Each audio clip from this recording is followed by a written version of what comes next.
Reminder that the Muharam sponsorship is $250 a night. So please make sure you guys reach out to anybody, a Mecca member. Brother Hassan Baidoun is standing at the back door over there. I'm sure everybody knows him. He's always running around here like a madman. So talk to him. He's got his hand up over there if you guys want to donate for the Muharam program. Please recite Al-Fatiha for Al-Marhumin for tonight's program. After As-Salawat. Allahumma salli ala Muhammad.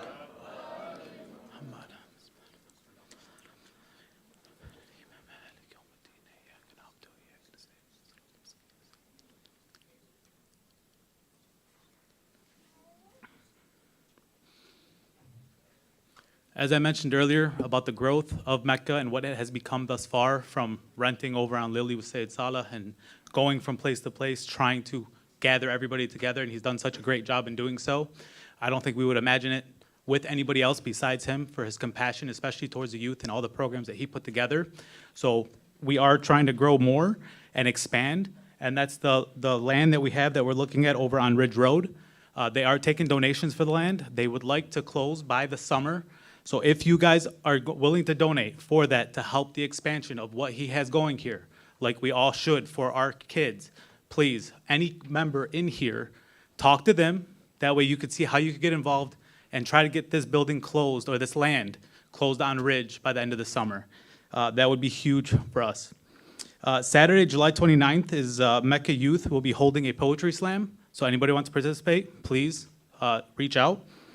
Anyone interested in reciting any poetry or latmiya during these 10 days in any language, you're welcome to come see any Mecca member or Hajj Haidar Hamoud to sign up and situate what night you would like, right up front here. We'd like to welcome to the stage, just like every night, the Mecca youth for the Muharram reenactment. Please sallu ala Muhammad wa ala Muhammad.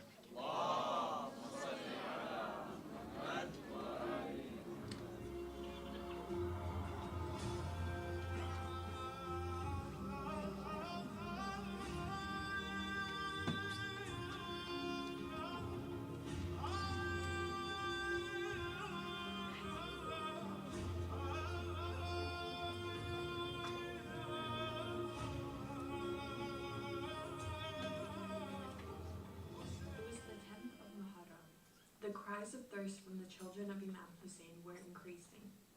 Thousands of men had gathered in Karbala with one mission, to kill the grandson of their prophet and loot his camp. Hurr, a general of Yazid's army, was restless. He was thinking of the big mistake he made that caused Imam Hussein to come to Karbala. As he heard the cries of the children, he began to shake in sadness, knowing he was the one who denied them access to water. Hurr thought they only wanted to end the movement. He could not believe all these men had come to kill Imam Hussein.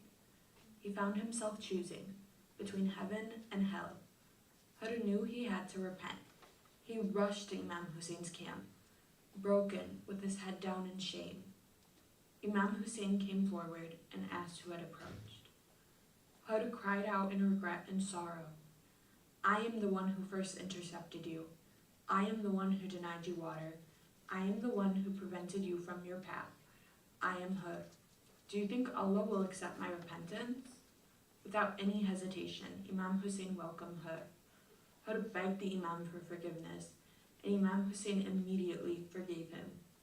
He asked Hurr to join their camp, but Hurr wanted to be the first to fight and defend Islam.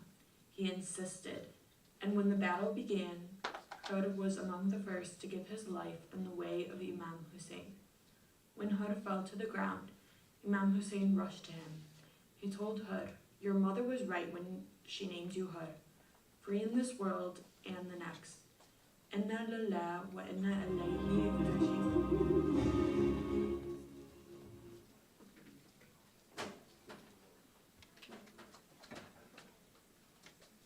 صلوا على محمد وآل محمد.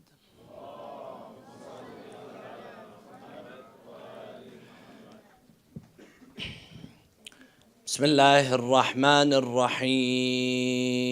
الحمد لله رب العالمين، والصلاة والسلام على أشرف الأنبياء والمرسلين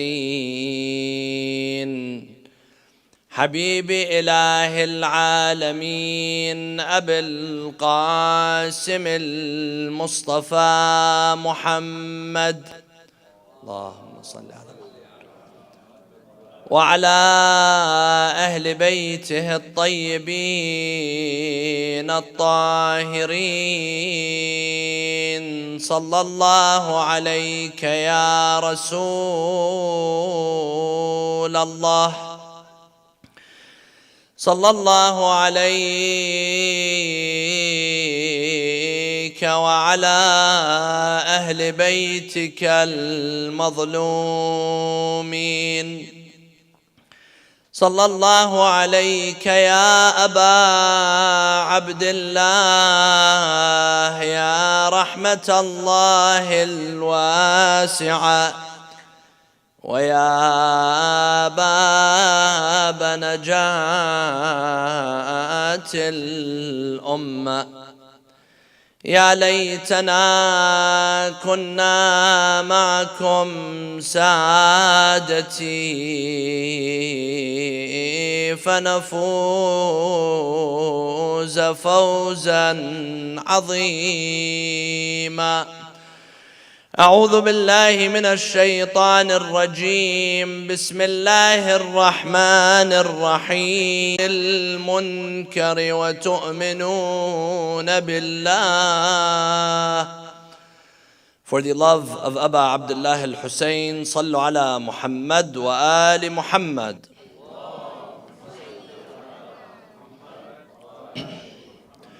One of the most important objectives from the majalis of Imam al-Hussein alayhi salam is to reform our lives, reform our communities and our societies. In fact, reform is the whole reason why Imam al-Hussein alayhi salam revolted and made a stance. In leaving Mecca, Imam al-Hussein was very clear what his objective and what his mission was. And it all centered around reform. إني لم أخرج أشرا ولا بطرا ولا مفسدا ولا ظالما وإنما خرجت لطلب الإصلاح في أمة جدي. خرجت لآمر بالمعروف وأنهى عن المنكر. He says, I'm not rising to cause mischief and spill blood. I am rising to bring reform to the ummah of my grandfather. I'm rising to bring back the ummah back to its core, back to Rasulullah sallallahu alayhi wa alihi, and back to the Quran. This is the whole purpose of my mission. And my dear brothers and sisters, by attending these majalis, we also must aim to make reform be our goal. Reform in our lives, reform in our families, reform in our community, reform in our society. But reform and amr bil ma'roof and nahi an al munkar is not always easy. Sometimes some people are afraid of speaking out against the injustice because it ends up jeopardizing your comfort. It ends up jeopardizing your family. And this is what happened to Imam al-Hussein alayhi salam. Imam al-Hussein, he could have stayed in Medina. He could have lived and he could have given bay'ah to Yazid, and he would have remained with his sons and with his children and with his family. But Imam al-Hussein alayhi salam decided to take the path of his father Amir al-Mu'mineen and the path of Rasulullah sallallahu alayhi wa alihi, and the path of reform, the path of justice. Standing against tyranny is not always an easy decision to make. This is why Ali ibn Abi Talib alayhi salam was left all alone. This is why Quraysh turned against Rasulullah sallallahu alayhi wa alihi. And this is also why Imam al-Hussein was killed.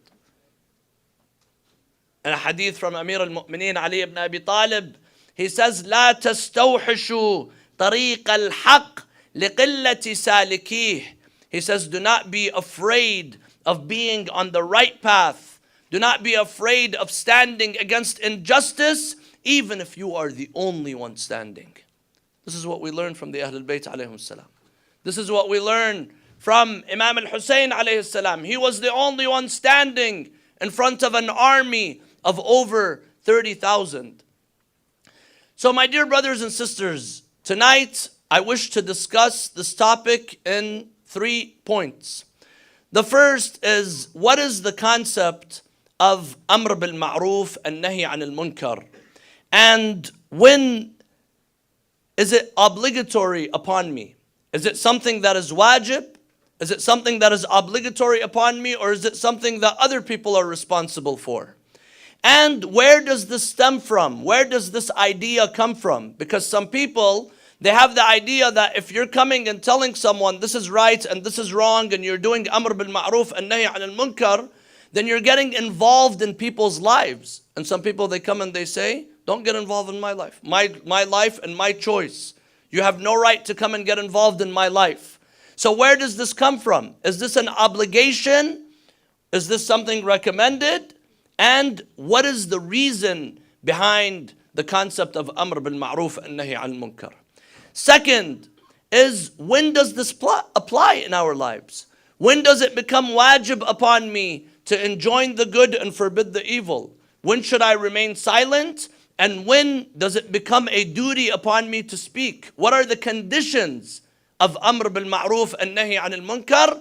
And the third point that we would like to address is, what is our role today? What are some issues? What are some social issues that need to be addressed today?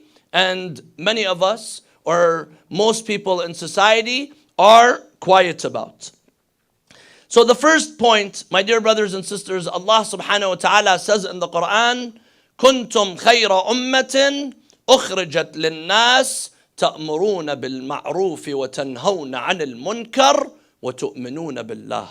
If you want to be the greatest of ummah, if you want to be the greatest nation, you will be the greatest nation as long as you do these two things. تأمرون بالمعروف وَتَنْهَوْنَ عَنِ الْمُنْكَرِ. You enjoin the good, you command the good, and you forbid the evil. You stop people, you stop anyone from doing something wrong. This is an obligation, my dear brothers and sisters. A lot of people, they think that Amr bil Ma'ruf and Nahi al Munkar is a choice. If I want to do it, if I don't want to do it, or let the sheikh, let the sayyid, let people, the leaders of the community, this is up to them to do Amr bil Ma'ruf and Nahi al Munkar. But that's not the case. Amr bil Ma'ruf and Nahi al Munkar is actually one of the obligations upon every Muslim. You know, in Islam we have the 5 usul ad-din, and we have 10 furu' ad-din.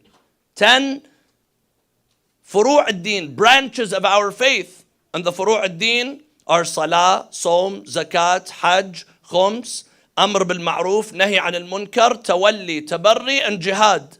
These are the 10 obligations. So you see, Amr bil Ma'ruf and Nahi anil Munkar is at the same level as Salah. It's at the same level as Zakat. It's at the same level as Hajj and all other obligations. But many of us, we leave out that obligation. Now, where does this idea stem from? Some people, they come and they say, I'm not comfortable to go and tell someone what you're doing is right and what you're doing is wrong. And it ends up getting you in trouble. The same way Imam al-Hussein got in trouble with the authorities. Imam al-Hussein ended up getting killed because he told Yazid, what you're doing is wrong. I don't agree with your ways. So some people, they come and they say, where does this come from? We shouldn't be individuals that are telling people do this and do that. Let people live their lives. Let people have the freedom to live however they want.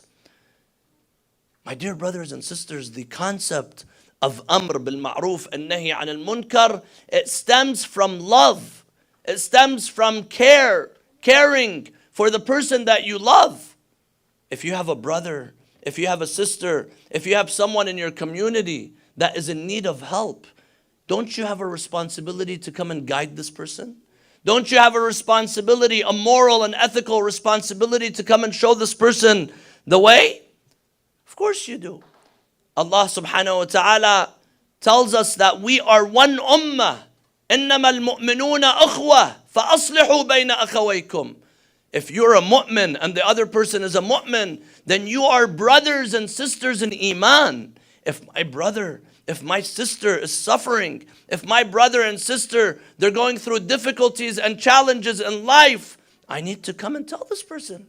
I need to guide this person. Not because I'm getting involved in their life, I'm butting in their life. No, it's because I am caring, because I'm loving, because I am one community. We're all one community. And this is why in Islam, it's obligatory upon me if I see someone doing something wrong or not doing something correctly the way they're supposed to, it's obligatory upon me to tell them, to inform them. In a hadith from Rasulullah sallallahu alayhi wa alihi, he says, مَثَلُ الْمُسْلِمِينَ فِي تَوَادِّهِمْ وَتَعَاطُفِهِمْ وَتَرَاحُمُهِمْ كَمَثَلِ الْجَسَدِ الْوَاحِدِ إِذَا اشْتَكَى مِنْهُ عُضُوٌ تَدَاعَى لَهُ سَائِرُ الْأَعْضَاءِ بِالسَّهْرِ وَالْحُمَّةِ. He says, the analogy of the Muslim ummah is like one body. One body. When one part of your body is in pain, when one part of your body is not feeling well, the whole body suffers. The whole body turns on the alarm. And this is how the body is. Subhanallah, Rasulullah gives this example because this is how the body operates. If you have one injury on your toe, on your finger, the body operates by sending white blood cells. White blood cells, they go to the place that is injured, the place that is in need of healing, and the body tries to cure itself. And the whole body deals with this issue. Rasulullah sallallahu alayhi wa sallam says, the Muslims should operate like the body operates, where when one part of the nation, with one group of people are not doing well, then you have the duty, you have the moral and ethical responsibility to guide the body. And this is the same. Right now, if you have a government, there's a system in each government. If one system, if one leg, one part of a government is not functioning properly, it is up to the government to try to fix it. In a family, in a corporation, right now in organizations, they have an auditing system. Maybe one part of the organization, one part of the corporation is not doing well, there's an audit system. Because if one part suffers, then everything and everyone will suffer.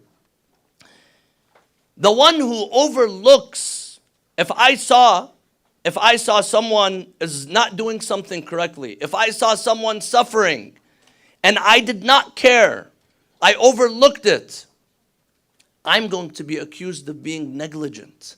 I'm going to be accused of seeing wrong and remaining quiet, not doing anything about it.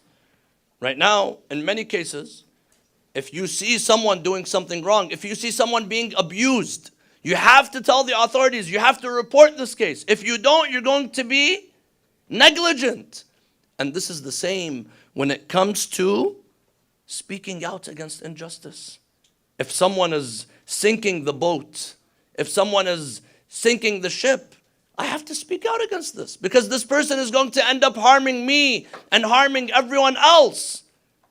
And remaining quiet and not enjoining the good and forbidding the evil is a sin that allows everyone to suffer. In a hadith from Amir al-Mu'mineen, he says, لا تتركوا الأمر بالمعروف والنهي عن المنكر فيولى عليكم شراركم ثم تدعون فلا يستجاب لكم. He says, do not leave the enjoining of the good and forbidding the evil, because society will slowly deteriorate. Society will slowly fall back, and then when you want to fix it, it's going to be too late. It's going to be too late. When you see a problem, you have to try to cure that problem as soon as possible. A lot of people, they come and they say, but it's very uncomfortable for me. Sometimes I have to go and get involved in people's lives. Oh, you're not doing this right. You're not doing that wrong. This is not my job. Maybe I'm going to miss out on opportunities. Maybe I'm going to be canceled. Maybe I'll lose my job. Maybe I'll lose my income. Amir al-Mu'mineen Ali ibn Abi Talib, he says in a statement, he says, وَإِنَّ الْأَمْرَ بِالْمَعْرُوفِ وَالنَّهْيَ عَنِ الْمُنْكَرِ لَا يُقَرِّبَانِ مِنْ أَجَلٍ وَلَا يَنْقُصَانِ مِنْ رِزْقٍ. when you do amr bil ma'ruf and nahi al munkar, this is not going to make your rizq, your sustenance less. It's not going to bring death nearer. The death that God has written for you, that's the time that Allah wrote for you. The rizq, the sustenance that Allah subhanahu wa ta'ala has destined for you, that is the sustenance that Allah subhanahu wa ta'ala has written for you. Now, one question. What about la ikraha fi din? Some people, they come and they say, but Allah is very clear in the Quran, la ikraha fi din. There's no compulsion in religion. How do you reconcile between amr bil ma'ruf and nahi anil munkar, enjoining the good and forbidding the evil, and la ikraha fi din? There's no compulsion in religion. Because some people, as soon as you come and you tell them this is right, this is wrong, this is not, you're not supposed to do this, right away they say la ikraha fi din. There's no compulsion in religion. Here, la ikraha fi din, no compulsion in religion, is not talking about someone who's a believer, someone who's a Muslim. La ikraha fi din is talking about someone who's not even a Muslim yet. Yes, if someone is not a Muslim, I do not have the right to come and enforce a belief on this person. I do not have the right to enforce my values on someone that has not even accepted my religion. But if someone has accepted my faith, if someone has accepted my religion, then that means we're all on the same boat. That means if I'm suffering, then this person is suffering. If this person is suffering and in need, then I will be in need. Then we all are connected with one another. Then we're all on one boat. We have to support one another and we have to be there for one another. So this is how you reconcile between la ikraha fi din and amr bil ma'ruf and nahi anil munkar. Now, my dear brothers and sisters, when does it become our responsibility and our duty to speak out? Because there are some people out there, they're the haram police. As soon as they see something wrong, oh, this is wrong, this is wrong. They like to sit and look for people's faults. They like to sit and look at someone who's doing something wrong. There are conditions. Not always. You can't always come and do amr bil ma'ruf and nahi al munkar. There's a criteria. There are conditions for amr bil ma'ruf and nahi al munkar. The first condition is that you must be qualified. What does it mean to be qualified in enjoining the good and forbidding the evil? The first is that the person who is carrying out this act, they must know what is right and know what is wrong. They should know the ahkam. They should know the rulings. And second, they have to practice. There's a lot of people, they're not practicing. They don't practice. They do all of the haram in the book. And then when they see, for example, a lady not wearing hijab, they come and they tell her, oh, you're doing this wrong. You're doing this right. This is wrong. They like to sit and call out people while they themselves are not practicing Muslims. This is nifaq. This is hypocrisy. A few years ago, ISIS, Daesh, they were a bunch of guys who are living in Europe. They have addictions, they have drug problem, they're child molesters, they have issues. They come and they said, hey, you know what? Let's go and establish an Islamic state and call out people for their right and their wrong. This is what they did.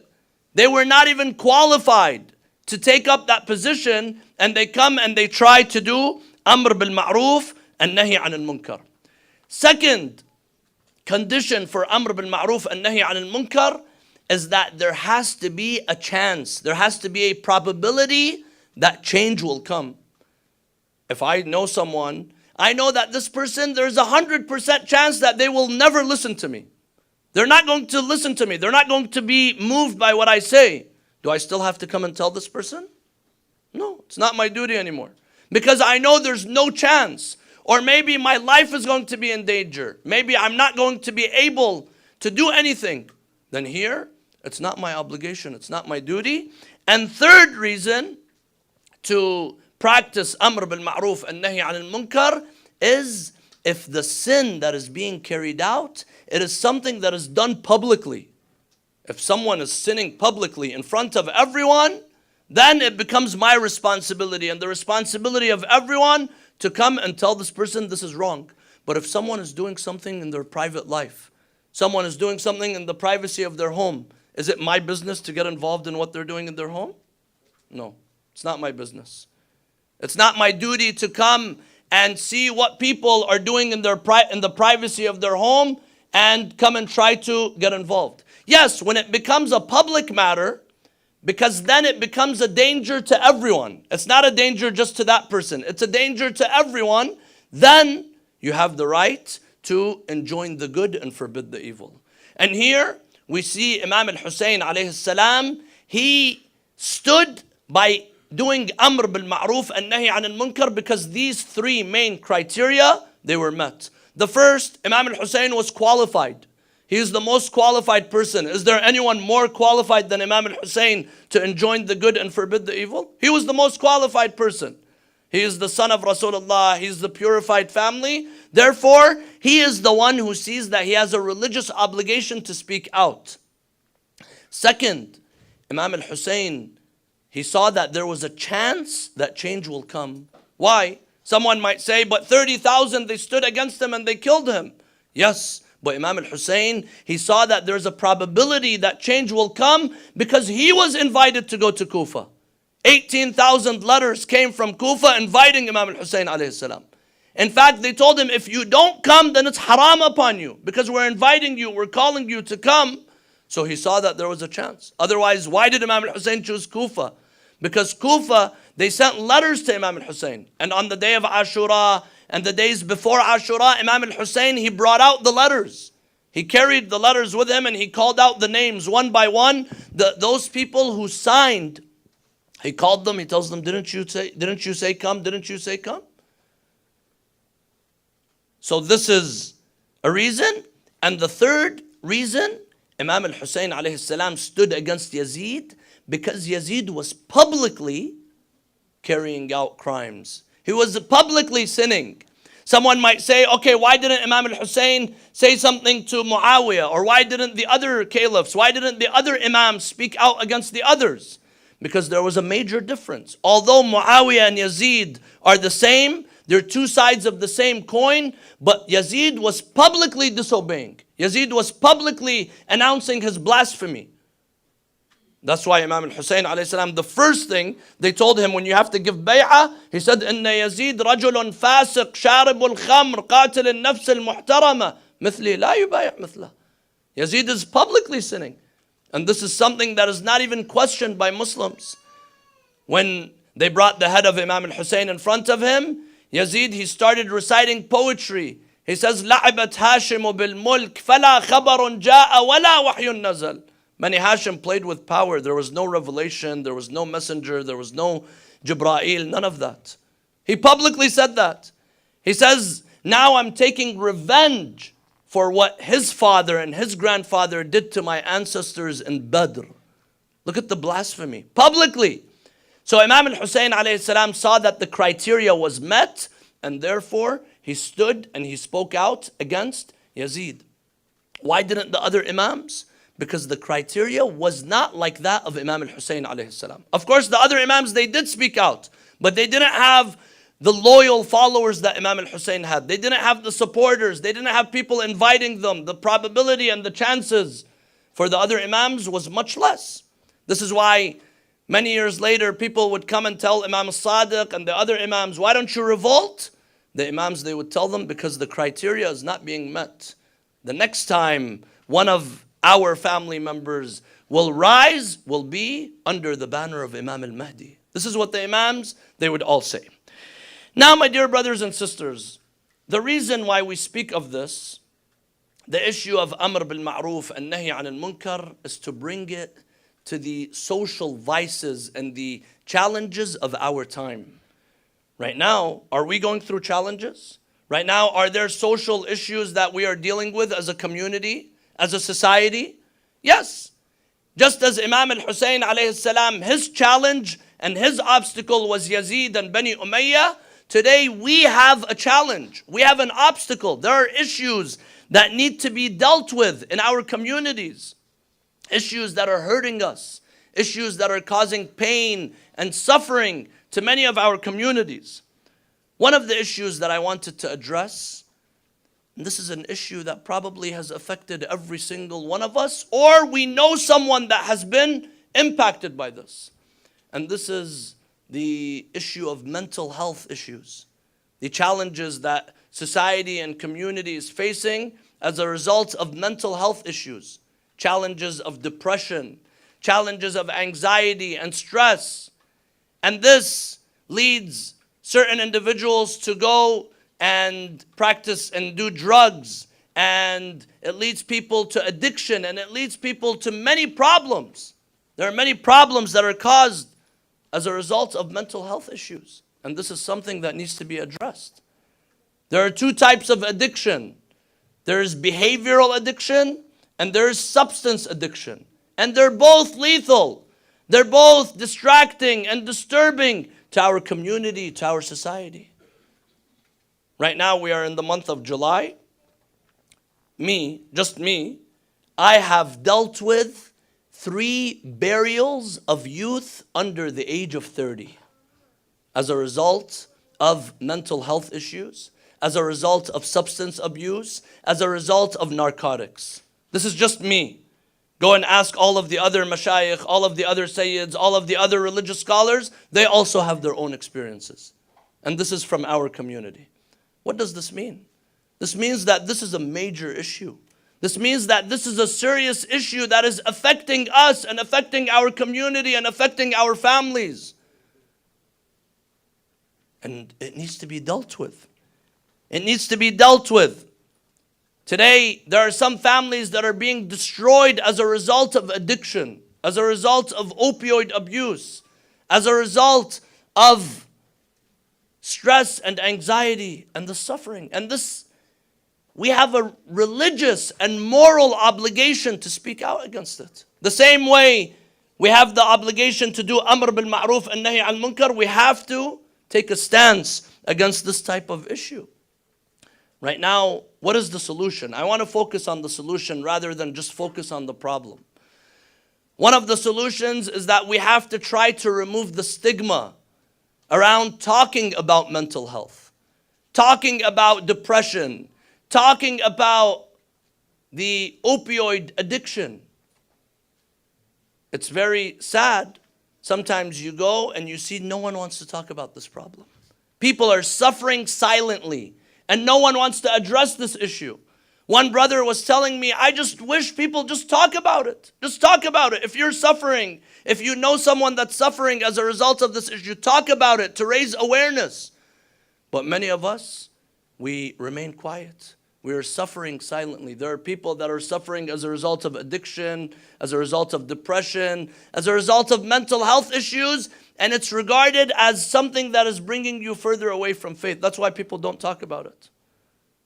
But it's just a problem. It's an issue that you're dealing with. Just like someone who has diabetes, just like someone who has heart problem.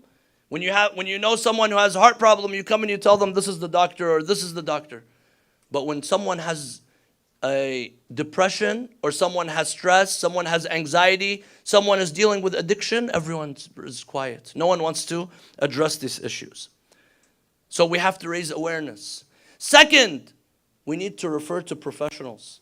There are, alhamdulillah, many professionals in this community, many mental health experts, many therapists, many psychiatrists. There are experts and there is a solution to this problem. You just have to go to the experts. Sometimes some people, they come and they reach out to me about a mental health issue. I tell them, listen, I could help you with some du'as, I could help you with, but this is not my expertise. I will refer you to someone.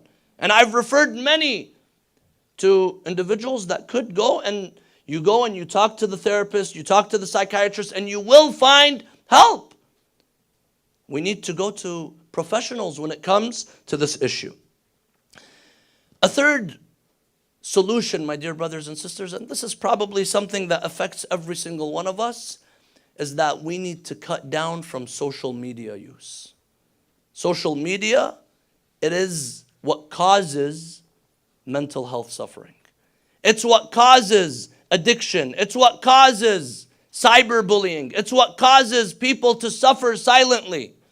And just a few weeks ago, the US Surgeon General, they released a statement that there's a direct correlation between mental health and social media, especially in adolescence. Because when you're an adult, you're not going to get affected by peer pressure. You're not going to get affected by what you see on Instagram and what you see on TikTok and what you see on social media. But when you're an adolescent, what you see could affect you. It could impact you negatively.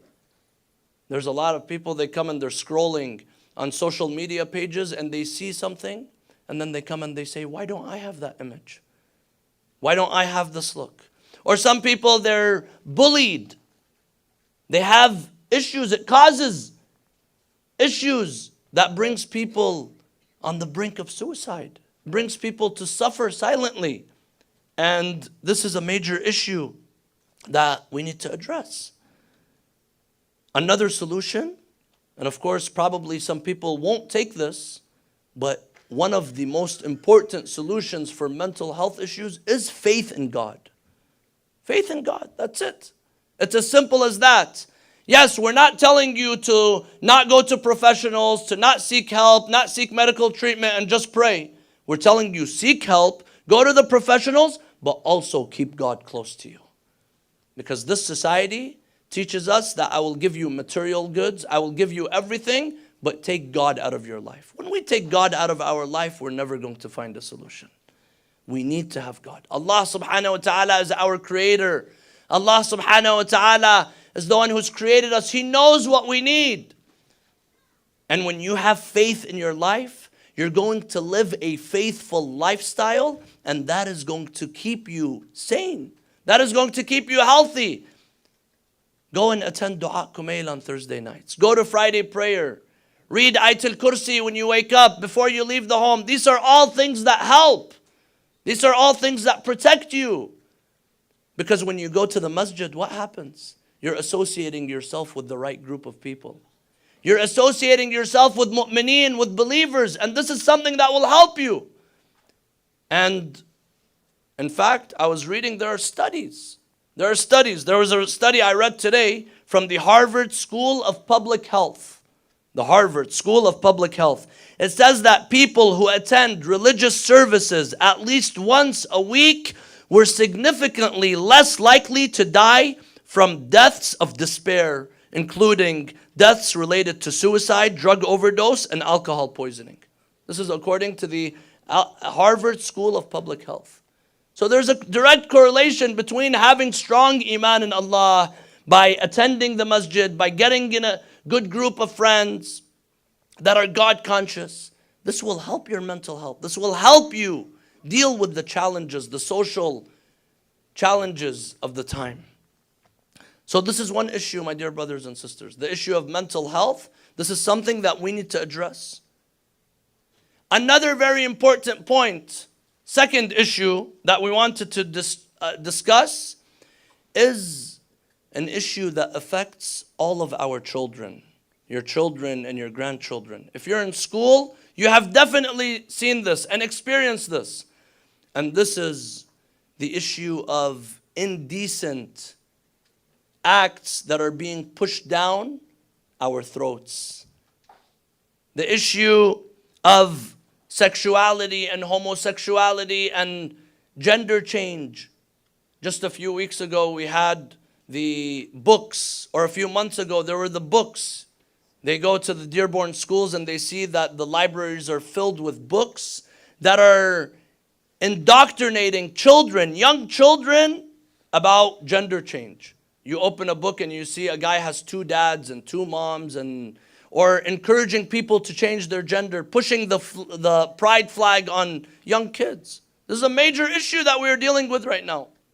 Someone might come and say, no, don't get into this issue. This is a political issue. We're not talking about politics right now. Right now we're talking about our kids. We're talking about protecting our kids. And our kids are being exposed to certain things that we would not be able to watch with our kids together. Right now, would you sit and watch TV, something that is indecent with your own kids sitting next to you? You wouldn't want to do that. But the teachers and the schools are showing your kids without you acknowledging, without you allowing it. Right now, if there's a active shooter in a school, are you going to send your kids to that school? You're not going to send your kids to that school. But right now, just as an active shooter is dangerous to the body, right now there's moral dangers that are perhaps more dangerous that all of our kids and all of our youth are being exposed to. And we have to take a stance against this issue, my dear brothers and sisters. We have to speak out. You have to speak out to your school board. You have to speak out to the administrators. If you have to take your kids out of the school, then do it. Because these are your kids. These are your greatest investment in life. Allah subhanahu wa ta'ala is testing us with our kids. Right now, you find some young youth, young kids, they're being pushed to change their gender. They're being pushed to declare a sexuality that is different from that which they are, really. And this is a major issue. Right now, some of these youth, they talk to me and they tell me that at the schools it's become very normal. One day a guy identifying as a male, the next day identifying as a female. And there's something that is even weirder, where they're coming and they're telling me that there are some people identifying as cats and dogs, and they're called furries or something like that, where they're even identifying as something that is different. They've moved on. They moved way past that.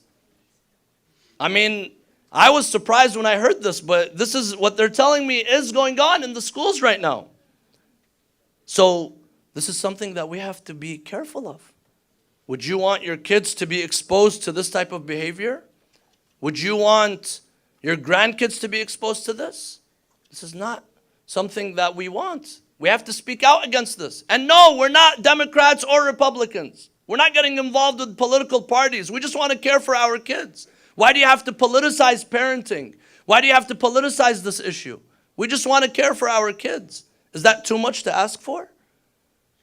Here, we have the responsibility of Amr bil Ma'ruf and Nahi al Munkar. Many people are silent about this. Many people are sending their kids to school and they're dealing with these issues. In fact, this gender dysphoria, this is a mental health issue. It's a major mental health issue, but no one wants to address it as a mental health issue. Because maybe some people are not going to feel comfortable. Or maybe you're going to be labeled as this political party rather than this political party. I don't want to care. I don't want to have anything to do with the political parties. I just want to care for my kids. If there's a major issue going on in the community, in society, in schools, we have to deal with them. We have to address them.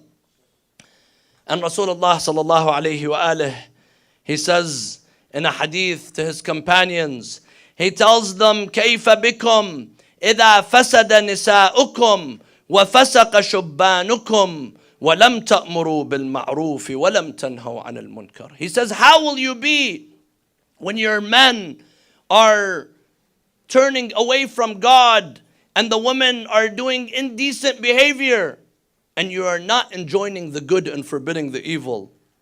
The Muslims were surprised. They tell him, Ya Rasulallah, وَيَكُونُ ذَلِكَ يَا رَسُولَ اللَّهِ. He tells them, نَعَمْ وَشَرٌ مِّن ذَلِكَ. Yes, and it will be even worse than that.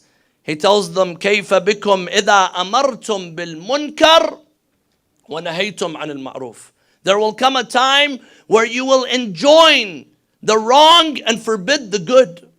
And this is what we see happening. Right now, if you want to say something, if you want to speak out, right away you get canceled. Right away, you're not allowed to talk about this. No, you might upset someone, you might hurt someone. I'm not trying to upset anyone. I'm trying to protect my own children. I don't want indecency. I don't want my kids to be exposed to sexuality at a young age. Is that too much to ask for? But today, if you say anything, if you speak out, then you are going to be the wrong. You're going to be the one who's canceled. They tell Rasulullah, وَيَكُونُ ذَلِكَ. He tells them, نَعَمْ وَشَرٌ مِّن ذَلِكَ كَيْفَ بِكُمْ إِذَا رَأَيْتُمُ الْمَعْرُوفَ مُنْكَرًا وَرَأَيْتُمُ الْمُنْكَرَ مَعْرُوفًا. It's going to be even worse than that. Your psychology is going to change. Your thinking is going to change. You're going to start seeing the wrong as good, and you're going to start seeing the good as wrong.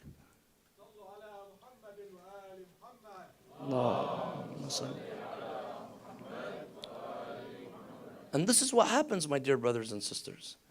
Sometimes we get too attached to this dunya. We get too attached to paying the bills and going here and going there and living the American dream, where we start forgetting about our principles and our values and our ethics and our akhlaq. This is what happened to the enemies of Imam al-Hussein alayhi salam. You think they woke up and they said, we're going to kill Imam al-Hussein? No, it was a gradual decline of morality and ethics that led them to Karbala, that led them to kill the very grandson of Rasulullah sallallahu alayhi wa sallam. استحوذ عليهم الشيطان فأنساهم ذكر الله العظيم. This is why Imam al-Hussein alayhi salam, his whole mission was to enjoin the good and forbid the evil. And the challenge of Imam al-Hussein was Yazid. Today our Yazid is these challenges that we're dealing with. The challenges of mental health and addiction and suffering and losing our youth and our kids being exposed to indecent things in the school. This is our Yazid. This is our challenge. This is what we have to speak out against. And if we don't speak out against it, then what's going to be the difference between us and those who were silent when they saw Imam al-Hussein being killed? Imam al-Hussein alayhi salam, before leaving Mecca, he kept inviting people. And he reminds people what is the whole purpose of his movement. He says, أيها الناس إن رسول الله صلى الله عليه وآله قال من رأى منكم سلطانا جائرا مستحلا لحرم الله ناكثا لعهد الله مخالفا لسنة رسول الله يعمل في عباده بالإثم والعدوان فلم يغير عليه بفعل ولا قول كان حقا على الله أن يدخله مدخله. He says, I heard from Rasulullah. My Rasulullah is his grandfather. He says, I heard from my grandfather Rasulullah. He says, if anyone sees a sultan, sees a leader, a political leader that is breaking the boundaries of Allah subhanahu wa ta'ala, that is oppressing people, that is breaking the sunnah of Rasulullah, and this person remains silent, then Allah will throw you with that person. Allah will throw you with that zalim in the hellfire. And then he tells them, if you're all silent, I'm not going to be silent. I'm going to speak out. And he spoke out, and Imam al-Hussein alayhi salam made the ultimate sacrifice. He made the ultimate sacrifice to protect and defend this valuable religion until Imam al-Hussein was killed on the day of Ashura. They kept trying to force him to agree with them, agree with their ways. But Imam al-Hussein alayhi salam, he said, I cannot accept that. That's it, I can't. I'm the grandson of the Prophet. If everyone will agree and accept injustice, I cannot accept it. And he did not. And Imam al-Hussein was killed. And to prove themselves, they said, let's trample over the body of Imam al-Hussein. Let's behead him and let's parade his head all over the Muslim world. So this becomes a lesson so that no one should dare speak out against Yazid. So that no one should dare speak out against that establishment. Now, they thought that they did something. They thought that they achieved something. Now Imam al-Hussein has become a symbol of all revolutions. A symbol of all revolutionaries. Every revolution, they come and they look at Imam al-Hussein as their inspiring leader. From Gandhi to others.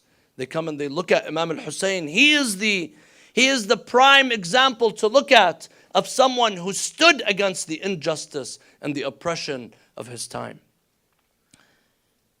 Imam al-Hussein alayhi salam was killed on the day of Ashura. And the family of Imam al-Hussein were heading back. Tonight I want to remember one honorable lady. She was not in Karbala, but she sent 4 of her sons to defend Imam al-Hussein alayhi salam. 4 of her sons to give their life and give everything that they had for the sake of Aba Abdullah al-Hussein alayhi salam. And that was al-Baneen, Fatima bint Huzam al-Kilabiyah. al-Baneen is the mother of Abbas and the brothers of Abbas, Abdullah, Ja'far and Uthman. And she raised her kids in such a way, even though they're the brothers of Imam Hussein, because their father is Amir al-Mu'mineen, but she raised her kids in a way to sacrifice everything for the sake of Imam al-Hussein alayhi salam. This is why on the day of Ashura, Al-Abbas and his brothers, they all went one after the other, and they were killed on the day of Ashura.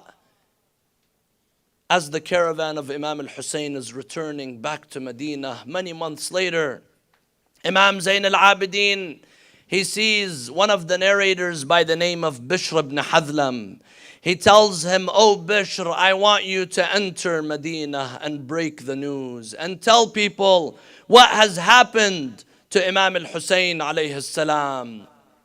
Bishr ibn Hadlam, he rides his horse and he enters into the city of Rasulullah sallallahu alayhi wa alihi, and he begins to call out, "Ya ahla Yathrib la muqama lakum biha." Oh people of Yathrib, this is not a city to live in anymore. The people of Medina, they all came out asking him, "Mal khabar, what has happened? What kind of news are you breaking to us?" He tells them, "Al-khabar 'inda qabri Rasulillah." I will break the news next to the grave of Rasulullah. The people of Medina, they gathered next to the grave of Rasulullah. Then he tells them, "Ya ahla Yathrib la muqama lakum biha. Qutil al-Husayn fa admu'i midraru." Oh people of Medina, this is not a city to live in anymore, because Hussein was killed and my tears are streaming down my face. الجسم منه بكربلاء مضرج والرأس منه على القناة يدار. The body of Abu Abdullah was left in the sand of Karbala, while his head was paraded from city to city.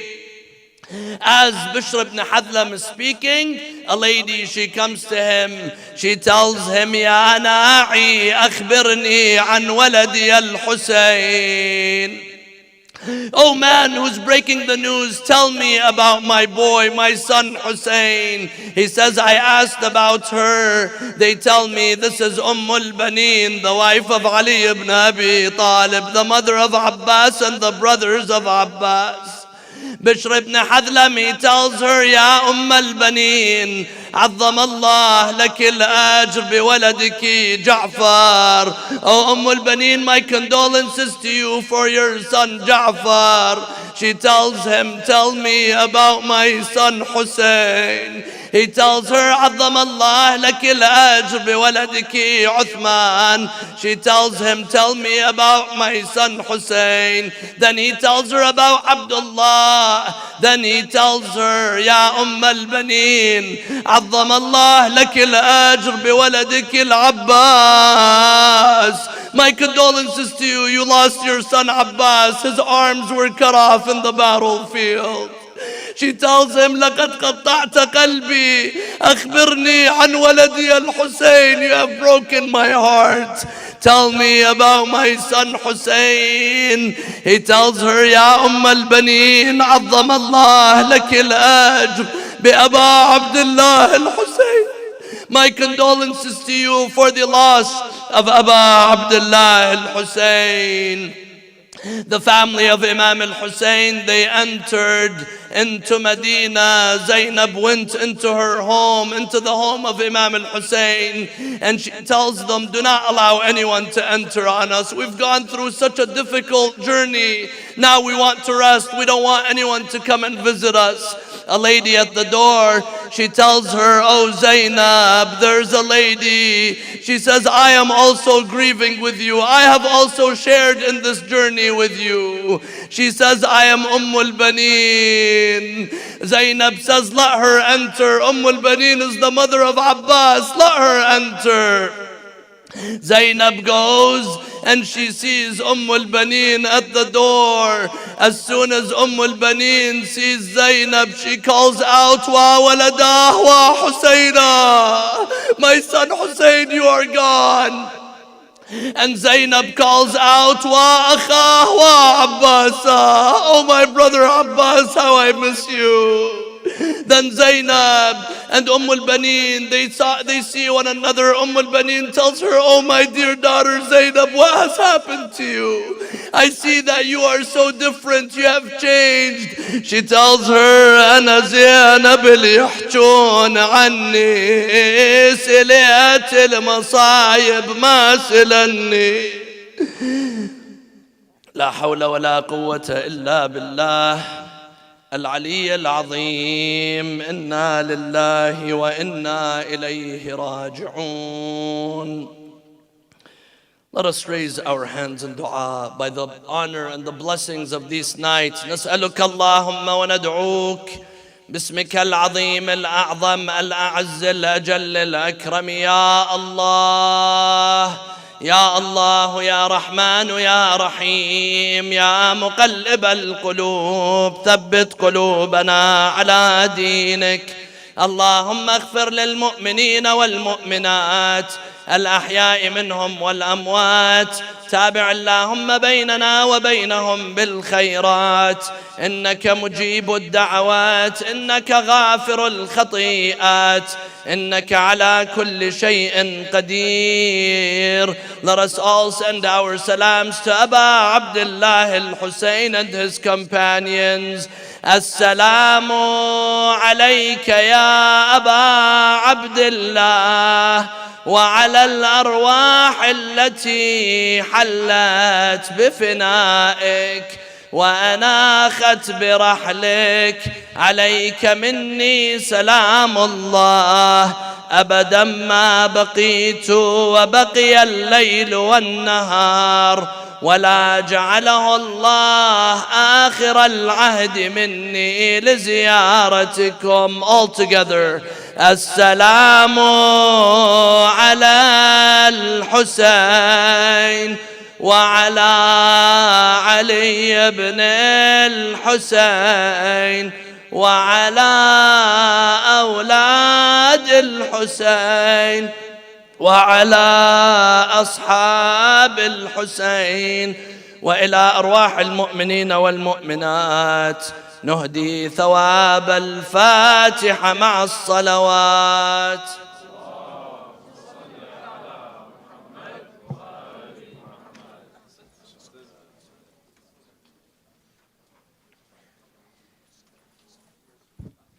عظم الله أجوركم بمصابي أبي عبد الله. May Allah accept your amal in these holy nights. We're gonna have a latmiya and a noha in English and in Urdu, in Arabic and in Urdu, I'm sorry. صلوا على محمد وآل محمد. पर मोहम्मद वाले मोहम्मद सलावत.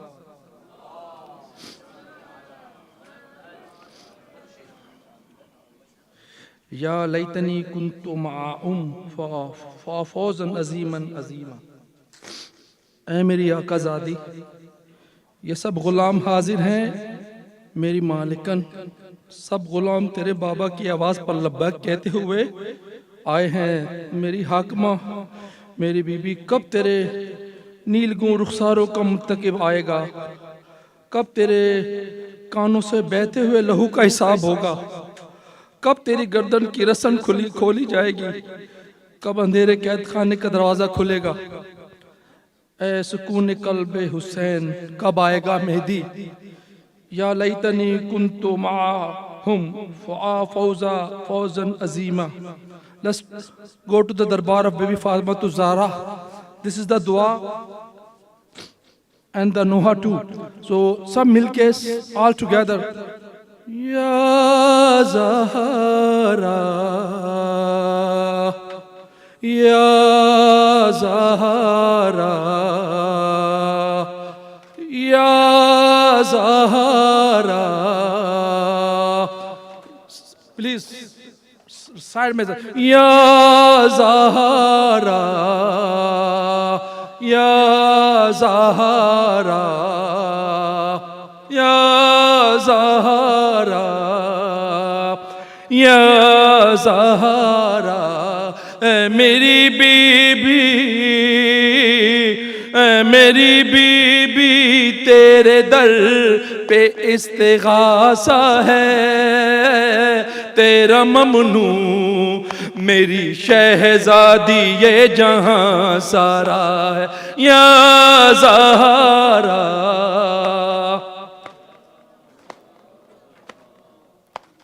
یا زہرا یا زہرا تو ہمیں حفظ اور امان دے دے اپنی چادر کا سائباں دے دے تیری قدرت میں کیا نہیں بی بی تو جسے چاہے دو جہاں دے دے یا زہرا یا زہرا یا زہرا.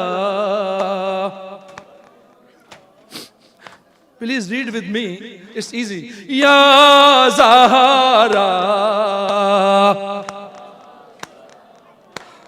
اے میری بی بی اے میری بی بی آنسوؤں میں دعا مانگی ہے تیری مجلس سن کے دل نے تجھے پکارا ہے یا زہرا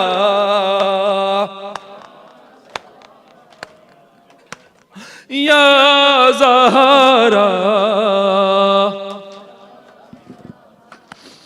اے میری بی بی اے میری بی بی تو سخی ہے تیرے بچے بھی دے رہا ہوں میں یہ گواہی اور جگ یہ سارا ہے یا زہرا یا زہرا یا زہرا. فرش مجلس پہ اور مصلی پر اور جمع کہہ رہا ہے رو رو کر ہم رہیں نا مگر رہے بی بی تا قیامت رہے غم سرور یا زہرا یا زہرا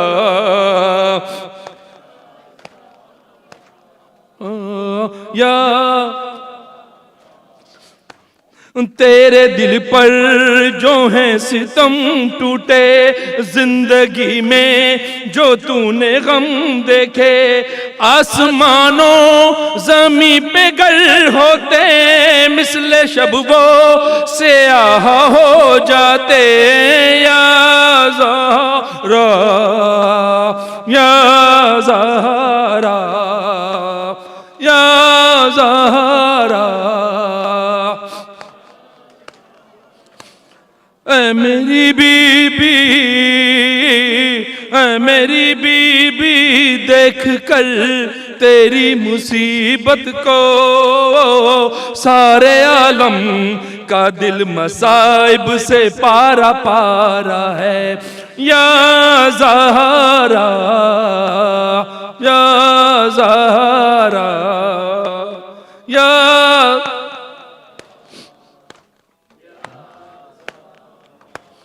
تجھ کو امت نے یوں ستایا ہے مرگ محسن پہ بھی رلایا ہے اور تجھ کو بابا کے بعد امت نے ہے دربار میں بلایا ہے یا زہرا یا زہرا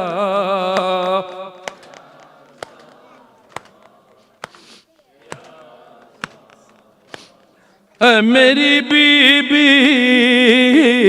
اے میری بی بی کتنے صدمے اٹھائے ہیں تو نے جیتے جی تجھ کو میری شہزادی غم نے مارا ہے یا زہرا یا زہرا یا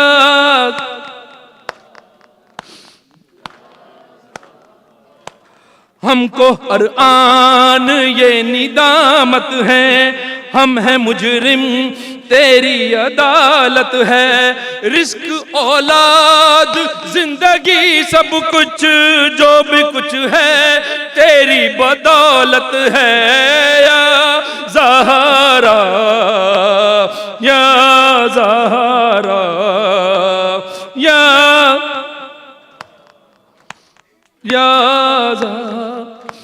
مجلس غم کے اشک برسانے آ سکے ہم یہی خدا جانے، کیا بھروسہ ہماری سانسوں کا، کب کہاں ہم کہاں عزا خانے یا زہرا یا زہرا یا زہرا۔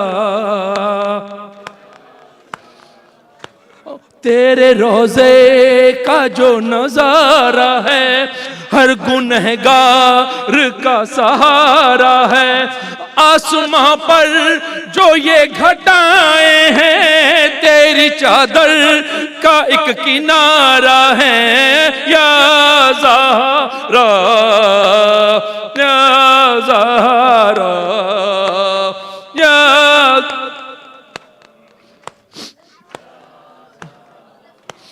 کربلا میں تیری شبیہ بن کر، اپنے بابا کی زندگی بن کر، او تیرا بچپن ہے سکینہ بی بی اور جوانی ہے زینب مزتر یا زہرا یا زہرا یا زہرا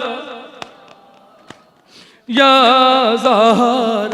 ارے وقت آخر ہے اب میرا بی بی، انگنت ہے میرے گناہ بی بی، وقت آخر ہے اب میرا بی بی، انگنت ہے میرے گناہ بی بی، وعدہ تجھ کو تیرے بچوں کا بخشوانا میرے گناہ بی بی یا زہرا یا زہرا یا زہرا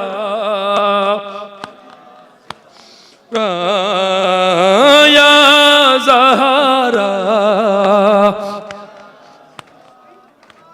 اے میری بی بی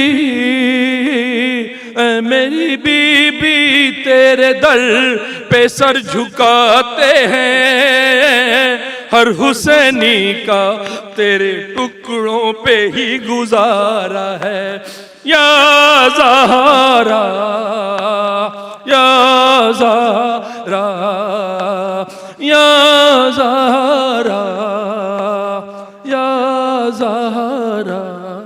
حسین یا حسین یا حسین۔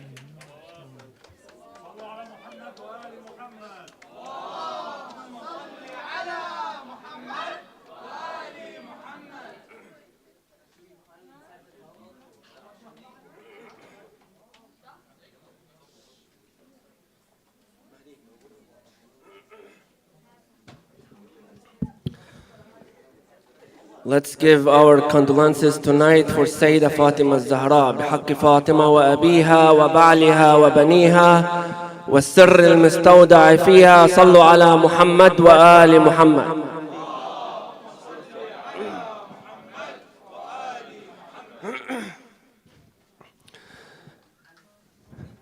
لا فتى إلا علي، لا كفء إلا فاطمة.